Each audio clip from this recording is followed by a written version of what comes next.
Hello guys, কেমন আছো? আশা করি ভালো আছো। আমিও খুব ভালো আছি। দেখো আমার কতটা হাত পুড়ে গেছে। আজকে সকালে ফুলটুর দিকে এরকম ডলা লেগেছে, ছাল উঠে গেছে। আমার এত জ্বালা করেছে, দেখো ওষুধ লাগাচ্ছি। আর সকাল সকাল বসে গেছি আমি খেতে। এটা কি খাচ্ছি বলো তো? ফ্রায়েড রাইস করেছিলাম আর মাটন কষা। তো তেল তেল মাটন হেভি হয়েছে মাটনটা, আর রাইসটাও দারুণ হয়েছে।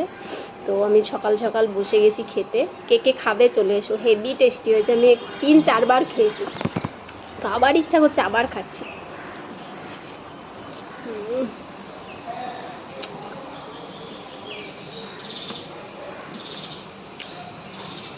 Mutton leg piece